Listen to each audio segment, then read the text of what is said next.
Welcome back. This is Danberg SC. Today I went to a tournament over the board, and it was a 3-game series. I won 2 of 3 games of that series, and it was against people from my school that I go to. Really good friend of mine. I played in the second game today, and I lost that game. And I wanted to show that game today and talk about it a little bit because this is a really interesting game, and I think you're going to get an idea of the amount of theory that I play. So he's a fourth class as me. He's about 1300 to 1400 player. Same as me. He's actually very close in rating to me. And we win 50% of our games against each other. And we play a really deep theory line against each other always. We've played each other so many times that this theory line gets more and more ridiculous as we play. But I'm going to take you through those games today. So I was first player today. So I'm on the bottom. My opponent is on top. And I'm just going to take you through the first couple moves of this game. And all of this is theory. So keep in mind, every move I'm going to show you is theory. My opponent plays 4th rank rook. And for this, I have a very specific way I'm going to castle over on this side. And my opponent is also going to... this is a castle move. He's kind of a waiting move. And I play... He always plays this move in this position, and I'm always so tempted to ignore this move and to continue my own prep, but I never do because I don't know this line. I think I want to play him next without doing this move here, but I always spend about 2 minutes on this position going, do I want to push the pawn on the side or do I want to continue play? Anyway, it's not important. This is still all theory. This is how our games always look in this position. And here is where the game begins until it's 26 moves in. We're 26 moves into the game, and this is all still 100% theory that I've played against him multiple times. So he's castled over on this side. I'm castled over on this side. He's wanting to do this kind of attack where we're kind of facing off against each other, but he's got a weakness here, and I'm going to attack that weakness. So you can see the bar on the side over here. You can see this bar here. We're still dead even. This bar is stock. It's been even the whole game. There is no difference in this bar at all. So all of this is still theory. Now, this is a very interesting move I play, and I'll kind of explain it in a minute. So here's how deep, I'm going to show you right now, here's how deep the theory goes. I'm going to show you a move, and it looks like, why did you play that move? And I'll show you the reason I play that move in a minute. So I play this move in this position. I push a pawn forward to try to advance, to try to take this. If he doesn't do anything about it, and I just promote here, it's terrible. If he takes with the bishop, I have this move here, and I'm attacking his corner. So he can't take like this because I can attack up here, and I'm attacking this. This is actually bad for him, so he can't do that. He has to take with the pawn. He has to take with the pawn. And then I shift over here because this is hanging, basically. There's nothing in front of this that's being attacked. There's nothing in front of this, so he has to be careful. And in this move, he plays a very, very cool move. He attacks my silver. I'm attacking his silver, he's attacking my silver in this position. But now it's a discovered attack against his bishop as well. The game gets very complicated in this position, but I'm telling you, this is all still completely theory. In this position, I take his bishop with my bishop. He can't take with the he can't take with the knight. If he takes with the knight, I just take his. And then if he takes this, I'm just in a super good position in this spot because I can just take this back. There's nothing he can really do in this position. So in this position, what he does is he takes with the rook because now he's defending his silver. I redrop my bishop back down this line. And I'm like, okay, let's go. And here's the best move in this position. Now, in this position, he takes my silver. He takes my silver in this position. This is all theory. This is not anything new from our games. We play this game every time we play like this, we play like this. I take his bishop. I take his rook with my bishop. So I'm up. If you can see over here, I've got a rook for my bishop. And he's holding my silver, but I'm just about to win his silver back. This way. If, and I'll show you why in the past I played this pawn move and he took back. So I was showing you, there's a move later that I'm going to show you. This is now the reason why. If he takes with this Kama here, I can take with this rook. And then if he moves the gold here, I have an escape route. So I've prepared on a different board the exact same position. If you look, these are exactly the same position. The only difference is this one I didn't do this pawn move earlier in the game. I didn't do this pawn move earlier in the game. And now the gold is attacking my rook. I can't do anything. All I can do really in this position is kind of run back. But then he can drop a pawn here and it locks it down. And my attack is kind of stopped. My attack is now kind of like hindered. Where in this position, I can now step aside. And there's no way he can stop me from promoting now. And I'm just in the door.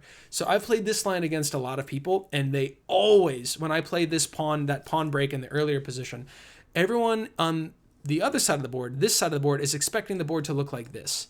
And when I get to this position, they're always like, oh my God, he's winning. So I've played my opponent like this so many times. He knows that he cannot take this Kama because what I just showed you will happen. I call it a Kama. It's a knight. I'm sorry. I call it a Kama. He drops a pawn here. This is his line that he plays against me always. And you can see the bar. It's slightly better for me, which is why I kind of allow him to play this line against me because it's a little bit better for my side. But it always comes down to endgame, and I one wrong mistake in this theory line, and you lose. So we played this very volatile line. He drops another pawn, and now I take his silver. I take his silver. This is the best move on the board. It's attacking his castle. He takes my rook. I take his pawn with my knight. He promotes his pawn. I go forward, and now he drops here. This is not the best move on the board. I'm not going to show you the best move on the board in this position because I've been talking to him about this game. We've been messaging each other on our phone about this game for the past maybe 40 minutes or so. And he likes this move, but it's not the best move on the board because he doesn't understand the best move on the board. If you ask the engine the best move on the board, it's this kind of crazy move that you're like, why is that the best move on the board? And you have to know so much. You have to be able to see so far in the future to be able to see that that's the best move. So it doesn't play that. I play this move. We are 49 moves into the game. And we are just now at the last move of theory that we have against each other. So I've been talking for almost 8 minutes. Every single move of this game until this position has been dead theory. There has been almost no time. I've used maybe 2 minutes on my clock, and he's maybe used 2 minutes as well, because we know if he plays any move outside of this, or if I play any move outside of this, the line is now different, and we're on our own. Now, from this position, he's played a lot of different moves in this position. One game he played this pawn here to stop this attack from up here. I won that game. There was another game where he took this rook over here. I won that game. There was a game where he played... Oh my God, there's been so many games. I've played so many games against him. There's a game where he immediately dropped a silver here. And if he drops a silver here, my immediate reaction is to block this. What he's trying to do with this silver drop, and this is important later. I'm not just rambling. If he drops the silver here, and if I take, he can come over here and promote his rook very close to my king. Very, very close to my king, and this is not good for me. This is a very, very poor position. The computer just laughs at me and says it's completely even, but this is not good. So what I do in this position is I block here. If he takes like this, now I can take in this position because he can't come over here anymore with this. So this move, I want you to remember this move. If he drops a silver here, what I do 99% of the time is I just move this gold over. And there it is. But let's get back to the actual game. I drop in this position. So what does he do today? We're 49 moves in, and I'm like, okay, now we're finally getting into where we're going to play each other in this game. And he does this move. Hilariously enough, I have studied this line. I know this line, and I was like, I'm going to win this game. In this position, I was like, I'm going to win this game. And he spent maybe 3 or 4 minutes on this move. He thought for about 3 or 4 minutes and played this move, and I immediately sacked my bishop.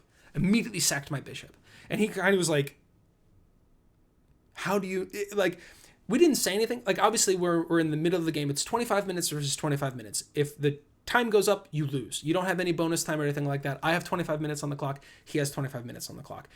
And we're getting down to close to the kind of 10-minute mark now. We've spent 2 minutes in the opener up until this point. He spent 4 minutes on that, so he's down to about 12 minutes in this game. I haven't still really used any time because I studied this line, and he kind of looked at me. He was like, do you really like know this line still? And I was like, yeah, dude, like I know this line. So in this position, it looks crazy. This looks crazy, and this is why he kind of spent so long on here. This looks like I just straight give him a fork. I just give him a fork in this position. I'll show you. This is not the bar you can still see over here. It's still stock standard. We're still in completely even ground.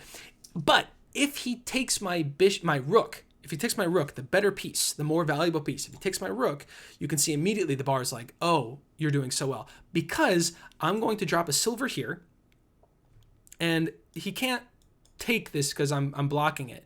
So he has to step away. I just take this piece. I've given him my rook. He has my rook over here, but there are no mates on my side. There are no mates. I am completely fine. If for example, and you can see the longer the computer has in this position, the more it's like, oh, you're just winning. I'm just winning. And this is what I had studied. This is why I sacked my bishop. I was like, if he takes my rook, I am just really, really good. I'm fine. If, for example, now he does that silver drop. If he does that silver drop now, you can see the bar is just gone. I have a mate. Boom, boom, boom. Mate. I win. I win in this position. So he thinks a long time in this position. In this position, he thinks a long time, and he actually does the proper thing. He doesn't take my rook. He takes my bishop. And I've studied this line too, and I immediately hammered out this move as well. Boom, hammered it out. And he was like, oh my God. And I could see him getting kind of frustrated because it's like, how... And what I want him to do is I want him to take. Very similar to what happens before. If he takes, I can drop my silver here. And then I have very similar position to what I just had. Very, very similar position to what I just had. I didn't know in this position, though, there is a nasty tactic that he has. If he ignores this, his best move is actually to ignore this gold drop completely, and his best move is to play... His best move is to play this silver. And it looks like, hey, you just hang a silver. Like, you just give me this silver. Okay, I'll take that. Take with the Kama. Again, I can't take with the king because he'll promote back here and I'm just dead lost. I'll show you. If I take with this king, you can see the bar immediately is like, oh, you're going to lose. So I have to take with the Kama. If I take with the Kama, he's got this nasty move. Drop here.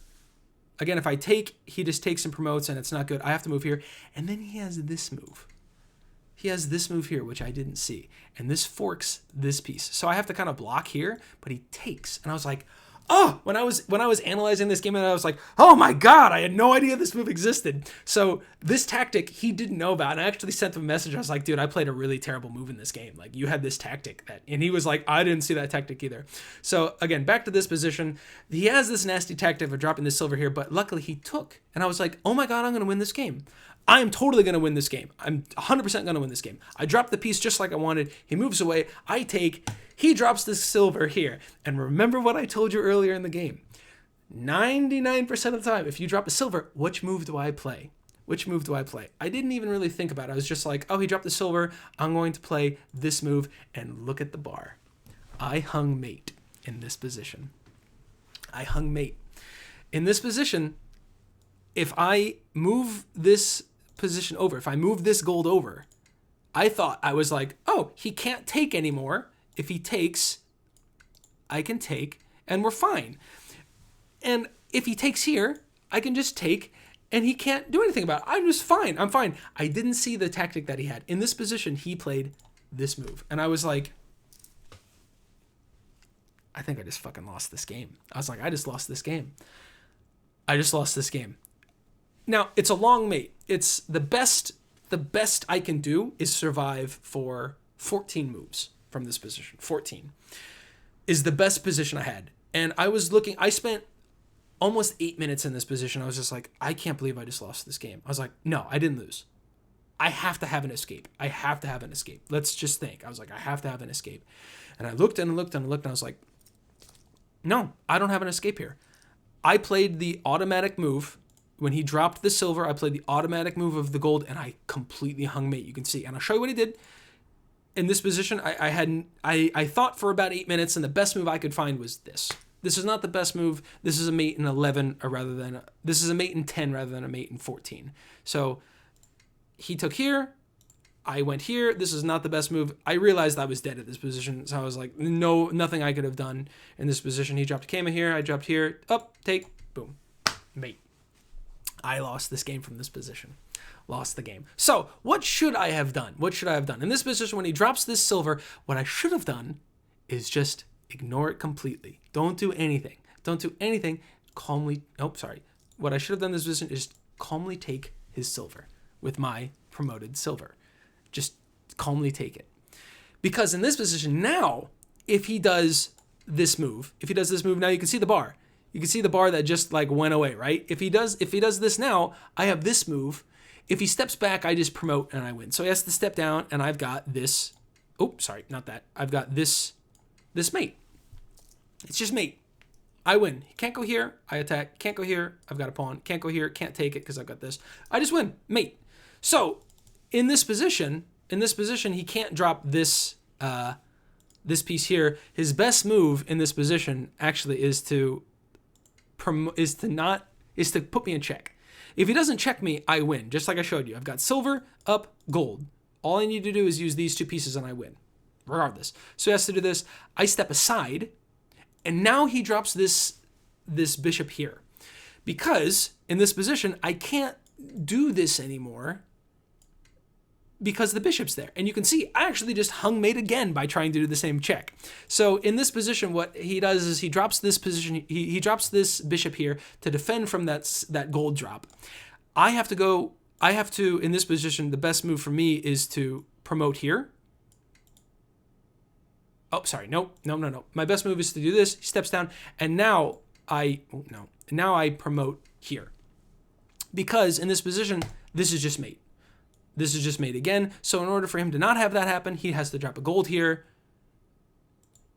And then the game continues to play. I'm slightly better, but the game goes on. It's volatile both ways. He's got attacks here, and he's attacking down this kind of angle. He's defending everything. I don't really have any way to attack anything, but I can try to take these pieces. He can take this piece. The game keeps going. But it's not easy. It's not easy for either of us. And yeah, this was a really interesting game to play. I lost. My opponent was very good. I've been studying. I've found a couple really nasty moves that I'm going to play next time, but this video is getting close to 20 minutes. I'm going to stop it here. But just to kind of show you the amount of theory that goes into these games that I have to play with my opponents, it's nuts. It's just wild how much I have to play. And it's funny, when we were talking today, I was like, this is not a 1300, 1400 level game. We're not playing 1300, 1400 level shogi in this position. This is much higher level shogi. And we were just both laughing, like, why are we playing this? Like, why is this what we're playing? Like, this is not, we're playing much higher than our thing, but our school is very strict. Our school is very good. And yeah, it's just one of those things. So hope you guys enjoyed this. I know it's a bit of a long one. I tried to keep it short, but I got too passionate. But anyway, thank you guys for watching, and I will see you all in the next one.